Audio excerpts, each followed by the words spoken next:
Angin sore di sirkuit Jerez de la Frontera berhembus kencang, membawa aroma karet panas dan bahan bakar yang terbakar.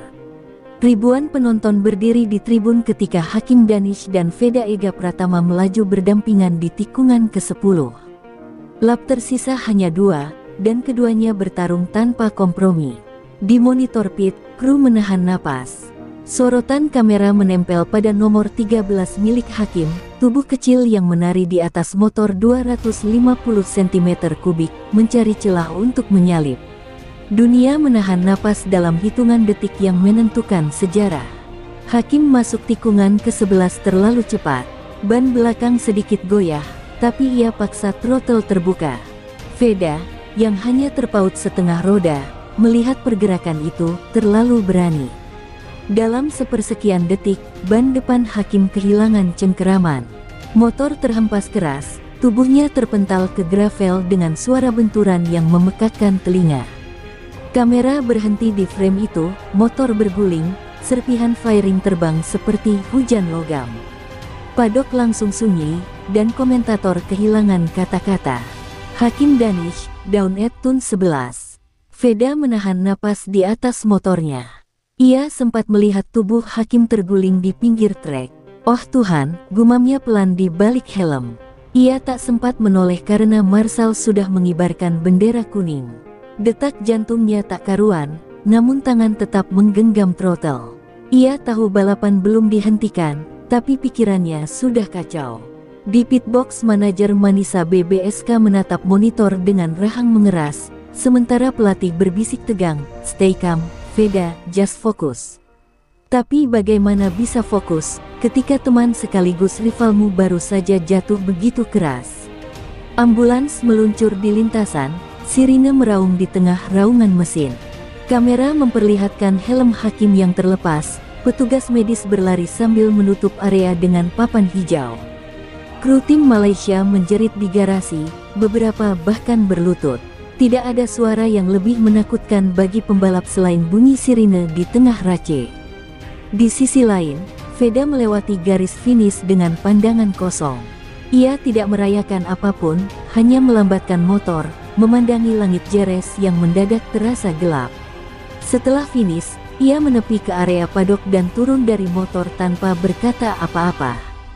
Helm masih terpasang, bahunya bergetar. Beberapa orang menepuk punggungnya, tapi ia diam. "Aku tadi di belakangnya, aku lihat semuanya," gumamnya lirih. Ada rasa bersalah yang tak bisa ia jelaskan. Bukan karena ia menabrak, tapi karena ia merasa menjadi bagian dari momen yang mematahkan hati banyak orang. Ia berjalan ke pit timnya, duduk di pojok, memandangi monitor yang menampilkan tulisan, "Race Red Flag, Medical Intervention." Kamera televisi menyorot wajahnya. Mata Veda sembab di balik visor yang terbuka separuh. Di layar, replay kecelakaan terus diputar, memperlihatkan momen ketika ban belakang Hakim kehilangan traksi tepat di depan ban depan Veda. Para komentator mulai berdebat, apakah tekanan di tikungan itu terlalu tinggi? Apakah ini hanya racing incident? Di garasi, semua orang terdiam, hanya suara isak pelan dari kru yang memecah keheningan. Di luar, langit Jerez berubah oranye kemerahan. Matahari turun perlahan, seakan ikut berduka.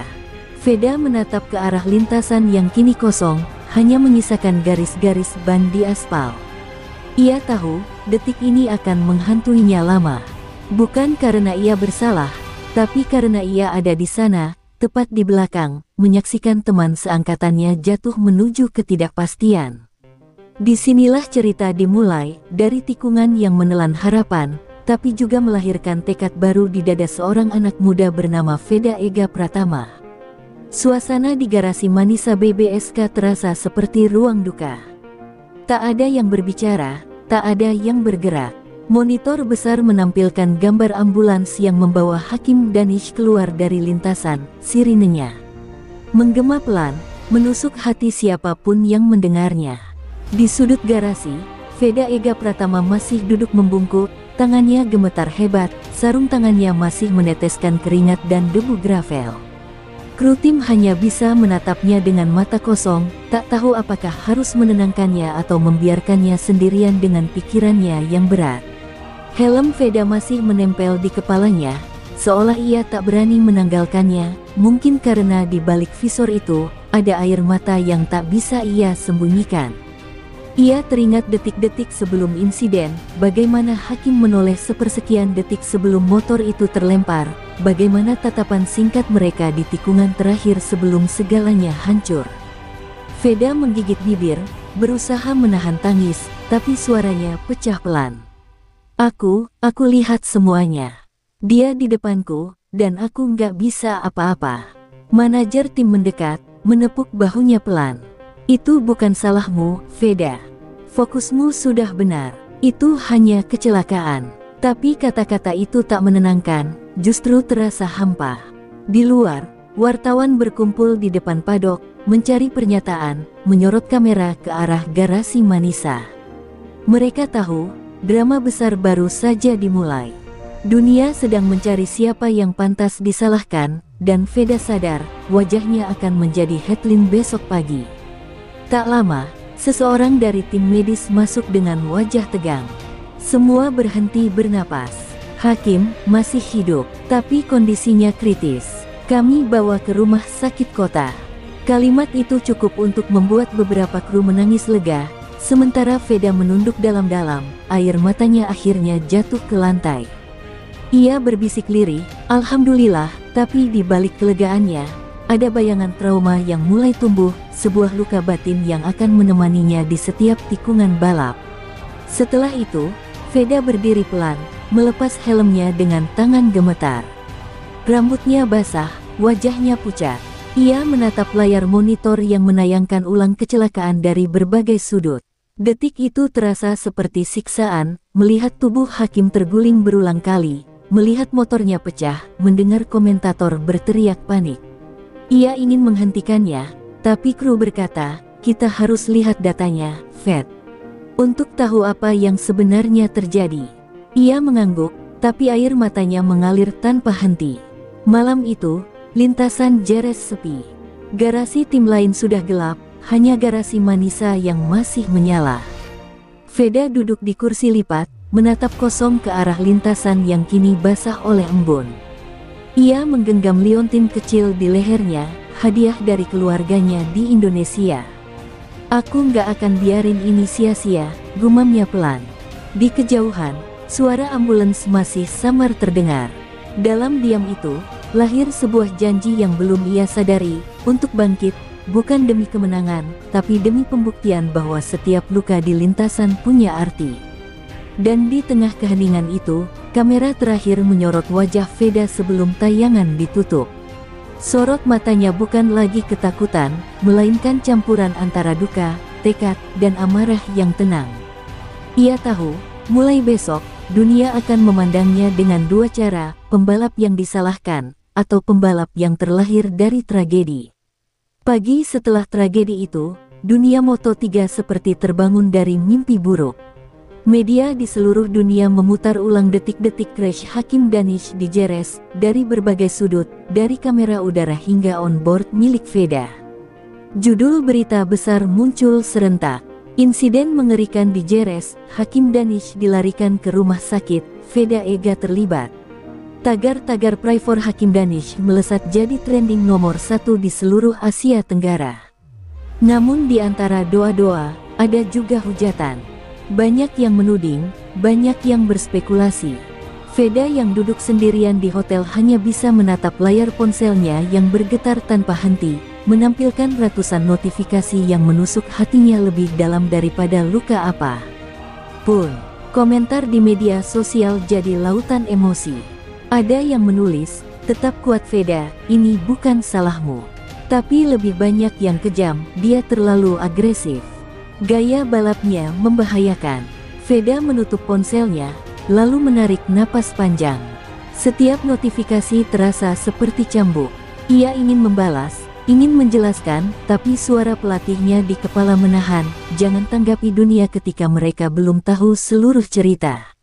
Ia hanya bisa memandangi foto Hakim di layar, tersenyum dengan trofi kecil saat konferensi junior Asia beberapa tahun lalu. Mereka dulu berdiri berdampingan di podium, dua bocah dari Asia Tenggara yang bermimpi menaklukkan dunia.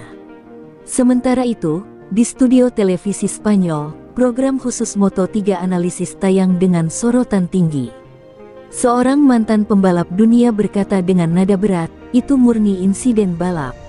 Tapi ada sesuatu pada anak muda bernama Veda ini, dia mengendalikan motor dalam situasi yang seharusnya membuat pembalap lain kehilangan kendali. Lihat bagaimana dia tetap tegak meski hanya terpaut 1 meter dari benturan. Komentar itu membuat para analis lain mulai memperhatikan ulang data telemetri. Dari situ mereka menemukan fakta mencengangkan, Veda justru menurunkan kecepatan 0,2 detik sebelum crash, refleks yang luar biasa untuk pembalap berusia 16 tahun. Namun dunia tak selalu melihat fakta. Wartawan dan komentator lokal memelintir cerita, menciptakan narasi, duel Asia berakhir tragis. Foto-foto yang menunjukkan Veda berada di belakang Hakim disalahartikan sebagai tekanan berlebihan. Wartawan menunggu di depan hotel, berusaha menggali reaksi. Veda menolak tampil, menutup diri sepenuhnya dari media. Ia tahu, setiap kata yang salah bisa membakar lebih banyak kebencian. Di sisi lain, kabar dari rumah sakit sedikit memberi cahaya, Hakim sadar meski masih lemah. Dunia menunggu pernyataannya, dan Veda juga menunggu, antara rasa takut dan harapan. Ia hanya bisa berdoa di kamar hotel, lututnya bergetar, air matanya menetes ke lantai. Bangunlah, bro, biar aku bisa minta maaf langsung. Aku nggak mau dikenang kayak gini, suaranya lirih, hampir tak terdengar, tenggelam oleh deru hujan malam di Jerez. Dan ketika malam turun lagi, berita terbaru datang, kondisi Hakim stabil. Dunia sedikit lega, tapi badai di hati Veda belum reda. Ia tahu besok akan ada lebih banyak mata, lebih banyak kamera, dan lebih banyak tekanan. Namun di balik semua itu, satu kalimat dari pengamat Spanyol terngiang di telinganya, kalimat yang diam-diam akan mengubah hidupnya. Anak itu tak hanya cepat, ia punya sesuatu yang bahkan tak bisa diajarkan, ketenangan di ambang kehancuran. Suasana rumah sakit kota Jerez malam itu mencekam. Di luar ruang ICU, reporter dan kru media berbaris, kamera menyala tanpa henti. Di dalam, Hakim Danish terbaring lemah dengan tubuh penuh perban, selang oksigen menempel di hidung, dan detak monitor berdentum pelan di ruang putih dingin itu. Tim medis bekerja dalam keheningan, setiap detik adalah pertaruhan antara hidup dan mati.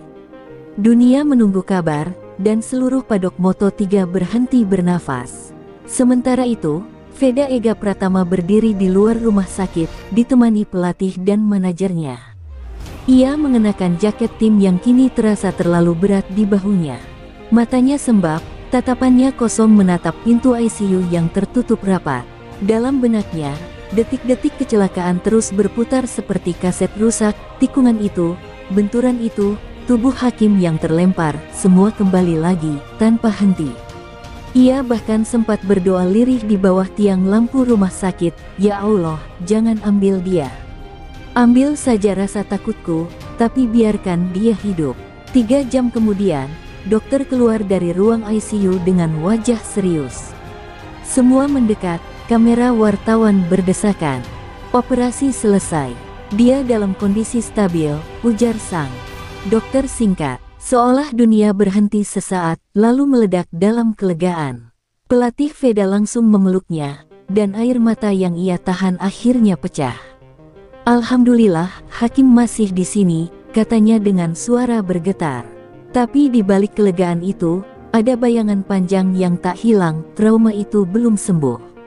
Keesokan paginya, dunia Moto3 kembali bersorak. Hakim sadar. Video pendeknya dari ranjang rumah sakit viral, tubuhnya masih lemah, tapi ia tersenyum. Dan di tengah ribuan pesan dukungan, ia mengucap kalimat yang mengubah arah cerita ini sepenuhnya. "Lebih besar dari, jangan salahkan Veda. Itu murni racing insiden. Aku jatuh karena salahku sendiri. Kata-kata itu terdengar lembut tapi kuat, seperti tamparan bagi mereka yang menuduh. Dunia terdiam, lalu berubah arah dari hujatan menjadi penghormatan. Berita itu sampai ke telinga Veda saat ia masih berada di ruang istirahat tim. Ia menatap layar ponsel, lalu menutup wajahnya dengan tangan. Dia masih bisa bilang begitu, setelah semua yang terjadi. Gumamnya dengan suara serak. Pelatihnya hanya menepuk bahu dan berkata, "Inilah kenapa kamu harus bangkit, Fed. Dia percaya kamu bukan musuhnya, tapi bagian dari kisahnya." Kalimat itu seperti nyala kecil di tengah kegelapan batin Veda. Malamnya, Veda menulis pesan singkat yang ia kirim ke manajer tim Hakim, "Terima kasih sudah berjuang, bro. Aku doakan cepat pulih. Aku tunggu kamu balik ke lintasan." Ia tidak tahu apakah pesan itu akan sampai langsung ke Hakim, tapi mengetiknya saja sudah membuat dadanya terasa lega. Ia lalu memandang keluar jendela hotel, di mana cahaya bulan jatuh di atas lintasan Jerez yang kini sunyi, lintasan yang baru saja menjadi saksi dua takdir muda yang saling terikat oleh luka dan keberanian. Dan untuk pertama kalinya sejak kecelakaan itu, Veda tersenyum kecil. Ia tahu, badai ini belum usai, tapi arah anginnya sudah berubah. Dunia kini melihatnya bukan sebagai pembalap yang menyebabkan tragedi, melainkan sebagai bagian dari kisah besar tentang rivalitas, persaudaraan, dan keajaiban di tengah maut. Beberapa hari setelah pernyataan heroik Hakim Danish di rumah sakit, suasana padok mulai kembali normal, tapi Veda Ega Pratama belum merasa tenang. Setiap kali ia duduk di atas motornya, bayangan crash itu muncul seolah menghantui setiap tikungan. Kadang ia merasakan sekelebat tubuh yang melayang di cermin visornya, kadang suara jeritan Marshall bergema di telinganya. Ia tahu, luka di hati tak akan hilang begitu saja. Tapi ia juga tahu, satu-satunya cara untuk menenangkan jiwanya adalah dengan menaklukkan lintasan lagi, bukan untuk menang, tapi untuk membuktikan bahwa ia tak akan hancur oleh rasa takut. Pelatihnya, Alejandro Rivas, mengajaknya berlatih di sirkuit kecil di pinggiran Valencia. "Kau harus hadapi tikungan itu lagi, Fed," katanya tegas. Tak ada pembalap besar yang lahir dari rasa aman. Hari itu, angin dingin menggigit kulit, tapi Veda tak peduli. Ia turun ke lintasan dengan mata merah dan rahang mengeras. Lap demi lap, ia menantang batas. Motornya melesat, ban mengerik di setiap tikungan, dan sesekali motor hampir tergelincir, namun ia tetap tegak. Dalam hatinya, ia berteriak, "Aku bukan pembalap yang tumbang karena masa lalu." Keringatnya bercampur air mata di balik helm, tapi di setiap putaran, rasa takutnya sedikit demi sedikit terkikis. Setelah sesi berakhir, Veda duduk di pit sendirian, napasnya tersengal, tapi matanya tajam. Alejandro mendekat dan menepuk bahunya. "Kamu sudah melangkah ke tempat yang tak semua orang berani datang," katanya pelan. Veda hanya tersenyum tipis. "Aku nggak mau cuma dikenal karena tragedi. Aku mau dikenal karena caraku bangkit." Kalimat itu membuat Alejandro diam lama. Ia tahu, semangat macam ini hanya muncul dari pembalap yang ditakdirkan besar. Di sisi lain, media mulai melunak. Banyak pengamat mulai melihat perubahan Veda sejak insiden itu. Data menunjukkan konsistensinya meningkat di setiap sesi latihan. Bahkan komentator Moto3, Carlos Martinez, berkata di siaran langsung, "Lebih besar dari insiden di Jerez bukan menghancurkannya, justru menempanya." Veda kini bukan sekadar pembalap cepat, dia pembalap yang punya jiwa. Kalimat itu menyebar cepat di media sosial, dan untuk pertama kalinya, nama Veda mulai kembali disebut dengan nada hormat. Namun perjalanan itu tidak mudah. Setiap malam, Veda masih sering terbangun karena mimpi buruk, melihat Hakim jatuh berulang kali dalam tidurnya. Tapi kini ia tak lagi lari. Ia bangun, mengambil helm dari meja, dan menatap pantulan dirinya di kaca. "Kalau aku takut, aku takkan bisa membahagiakan semua yang percaya padaku," bisiknya pada diri sendiri. Lambat laun, mimpi buruk itu berubah menjadi motivasi yang menguatkan. Ketika timnya mengumumkan ia akan kembali balapan penuh di seri Le Mans, banyak yang meragukan apakah ia sudah siap secara mental. Tapi Veda hanya tersenyum saat ditanya wartawan, "Aku tidak kembali untuk menghapus masa lalu. Aku kembali untuk menghormatinya." Jawaban itu membuat seluruh ruangan terdiam, kalimat sederhana yang menunjukkan kedewasaan luar biasa dari pembalap muda berusia 16 tahun. Dan malam sebelum berangkat ke Prancis, Veda berdiri di balkon hotel, menatap bintang-bintang di langit Eropa. Dalam genggamannya, ada pesan baru dari Hakim, "Buktikan kalau kamu masih punya nyali, bro. Dunia butuh lihat kita berdua berdiri lagi." Veda menatap layar itu lama, lalu menutupnya dengan senyum kecil. "Tenang, bro, aku bakal balapan dengan hati kali ini." Di dadanya, sesuatu menyala, api yang lahir bukan dari ambisi, tapi dari luka yang disembuhkan oleh keberanian. Sirkuit Le Mans, Prancis, pagi itu diselimuti kabut tipis dan udara yang menggigit. Di padok, suasana terasa berbeda.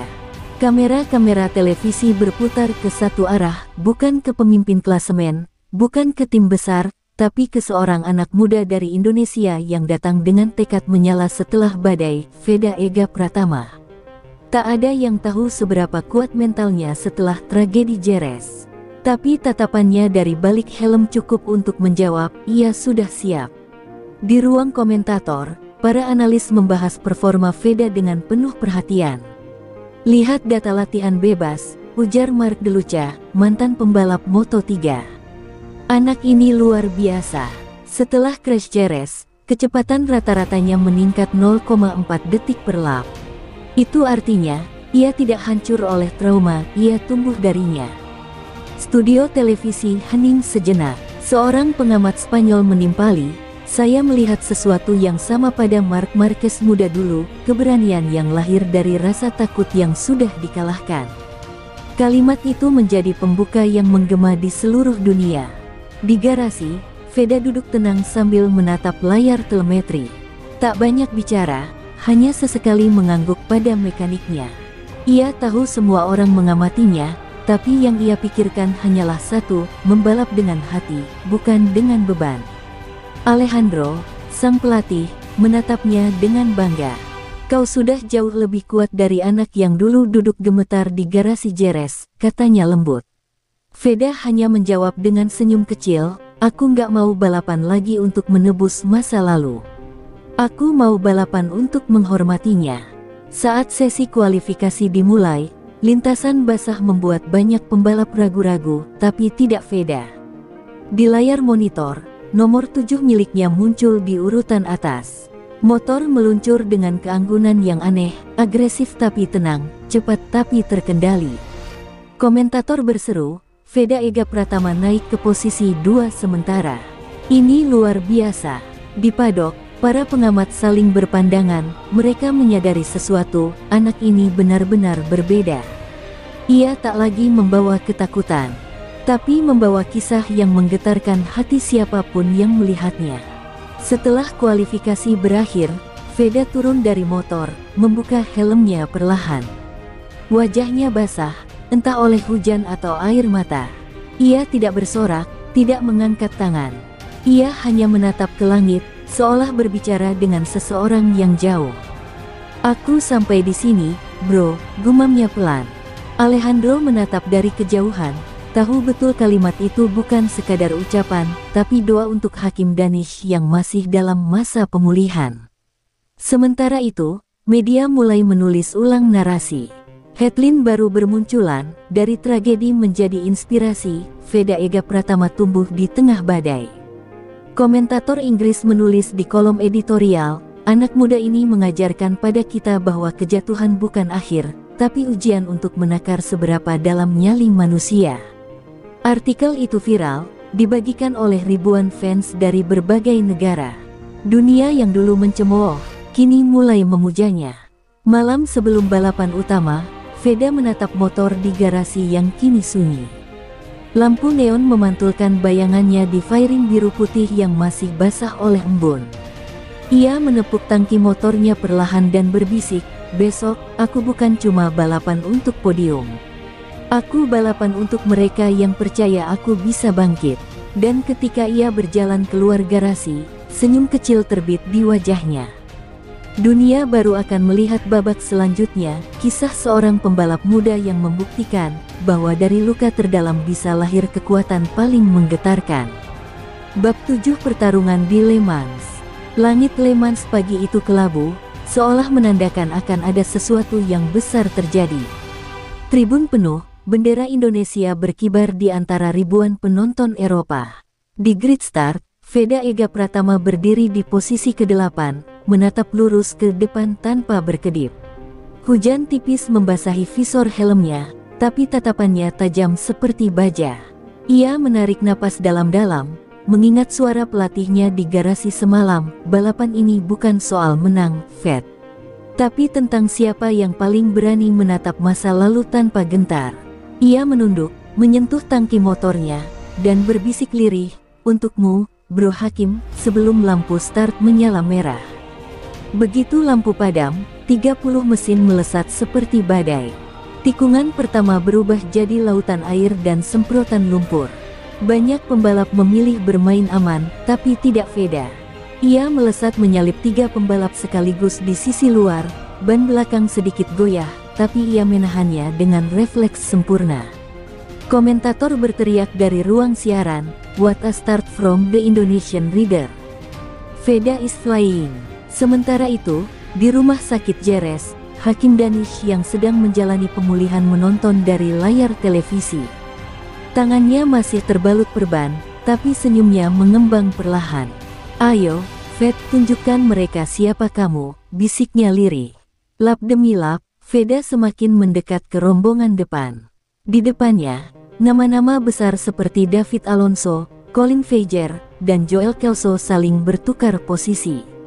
Tapi sorot kamera justru lebih sering tertuju ke nomor 7 milik Veda, gaya balapnya mencuri perhatian. Setiap kali motor lain tergelincir, Veda justru semakin stabil. Seolah trauma Jerez telah mengasahnya menjadi pembalap dengan naluri yang hampir supranatural. Pengamat di pit berbisik, dia membaca lintasan seperti membaca buku. Anak ini bukan lagi sekadar talenta muda, dia sudah jadi legenda kecil yang hidup. Memasuki 3 lap terakhir, hujan semakin deras. Alonso memimpin, Vejer di belakangnya, dan Veda menempel di posisi ketiga. Alejandro Rivas berteriak dari pit wall, "Stay calm, Ved. You're doing perfect." Tapi Veda sudah tak mendengar apapun, dunia seakan hilang, hanya ada suara mesin, hujan, dan detak jantungnya. Ia ingat wajah Hakim di rumah sakit, ingat rasa bersalah yang dulu membebaninya. Tapi kali ini, rasa itu berubah menjadi kekuatan. Di tikungan ke-9, ia menyalip Vejer dari sisi dalam, menyentuh batas grip, hampir keluar lintasan, namun tetap tegak. Tribun bergemuruh. Lap terakhir dimulai. Alonso masih unggul tipis, tapi Veda menempel rapat di belakangnya. 2 tikungan tersisa. Alonso mencoba menutup jalur, tapi Veda datang dari luar dengan keberanian yang gila, sebuah manuver yang hanya dilakukan pembalap yang sudah berdamai dengan ketakutannya. Mereka hampir bersentuhan, roda depan Veda menyentuh garis putih, motor bergoyang hebat, tapi ia berhasil menyeimbangkan diri. Alonso melewati garis finish lebih dulu, hanya terpaut 0,189 detik. Veda finish kedua, podium perdananya di Moto3 dunia. Begitu berhenti di Parc Ferme, Veda turun dari motor, membuka helm, dan menatap langit. Ia tak bersorak, tak mengangkat tangan, hanya berlutut dan menatap tanah yang basah oleh air hujan dan air matanya. Pelatihnya datang memeluknya erat. "Kau baru saja menulis sejarah, Ved," katanya dengan suara bergetar. Tapi Veda hanya menjawab pelan, "Aku cuma menepati janji." Di layar televisi, kamera memperlihatkan Hakim Danish tersenyum di ranjang rumah sakit sambil bertepuk tangan pelan.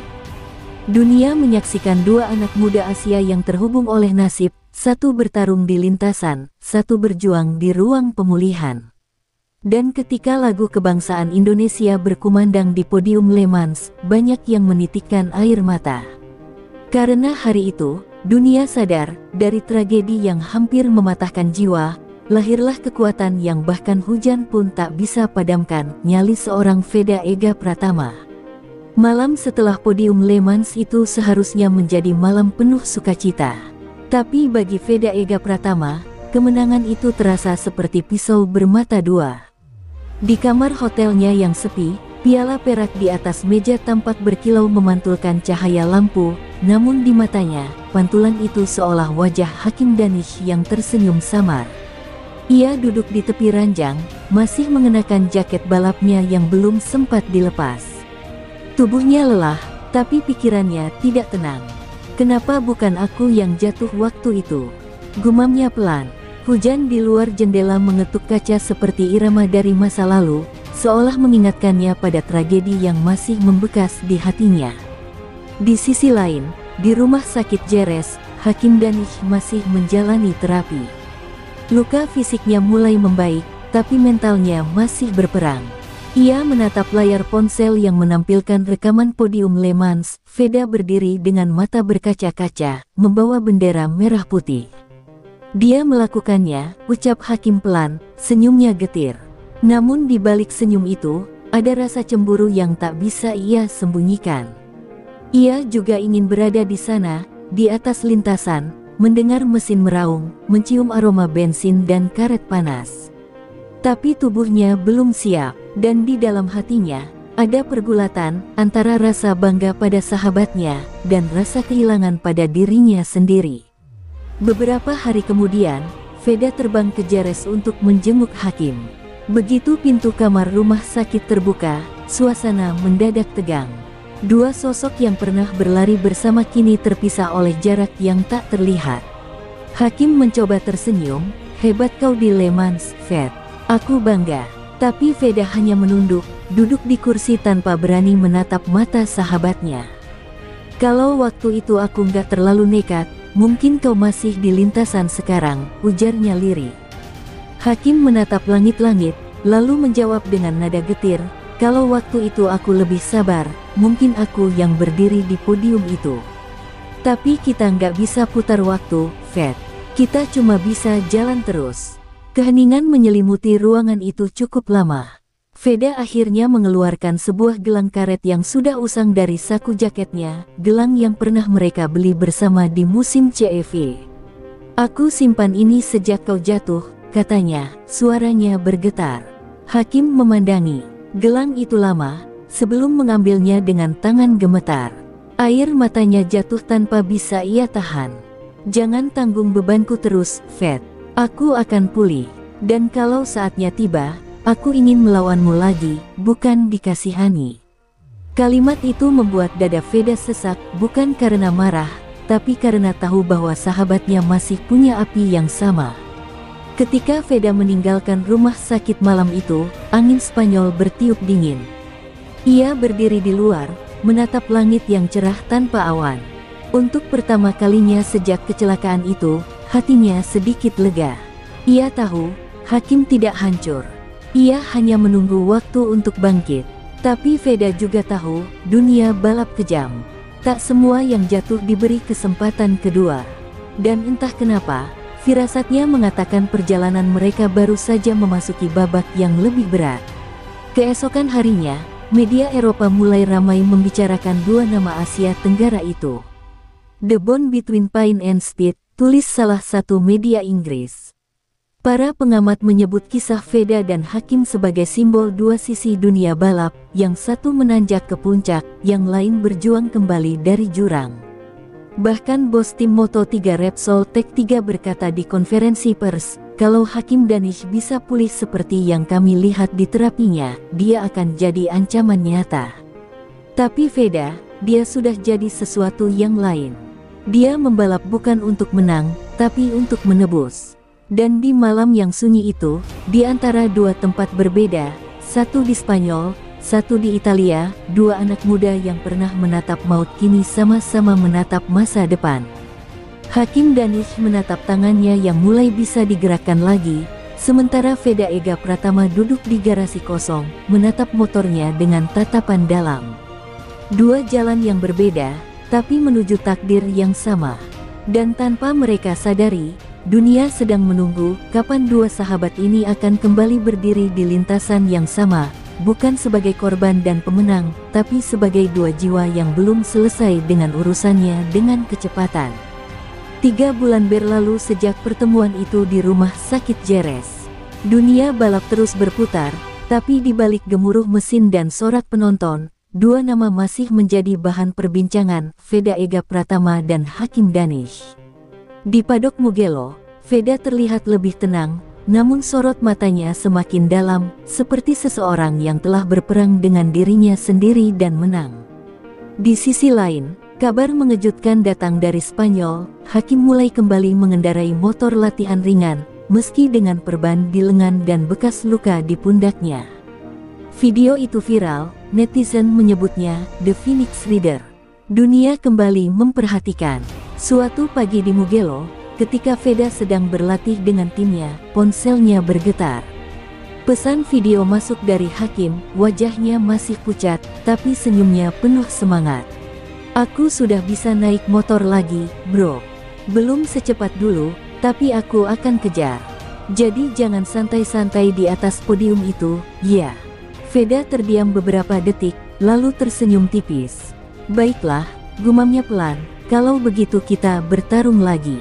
Ia menatap lintasan yang berkelok di bawah bukit, dan dalam hatinya, semangatnya menyala lebih kuat dari sebelumnya. Balapan di Mugello menjadi ajang pembuktian baru. Start dari posisi ke-7, Veda tampil agresif sejak lap pertama. Ia menyalip satu persatu pembalap, memanfaatkan setiap celah dengan ketenangan yang mematikan. Di pit wall, pelatihnya berteriak melalui radio, "Ingat napasmu. Jangan terlalu keras." Tapi Veda sudah tak mendengar apapun. Ia sedang balapan bukan dengan mereka, tapi dengan bayangan Hakim yang terus mengikuti di benaknya. Setiap tikungan terasa seperti percakapan tanpa suara, setiap akselerasi seperti janji yang harus ia tepati. Ketika finish di posisi ketiga, Veda berdiri di podium dengan wajah basah oleh keringat dan air mata. Di bawah sana, seseorang berdiri di antara kerumunan, tubuhnya masih mengenakan brace, tapi matanya tajam seperti dulu. Hakim Danish hadir langsung, diam-diam datang untuk menyaksikan sahabatnya. Ketika mata mereka bertemu, waktu seolah berhenti. Tak ada kata-kata, tak ada sorak, hanya tatapan dua jiwa yang tahu betapa mahal harga sebuah keberanian. Kamera televisi menangkap momen itu, dan dunia kembali gempar.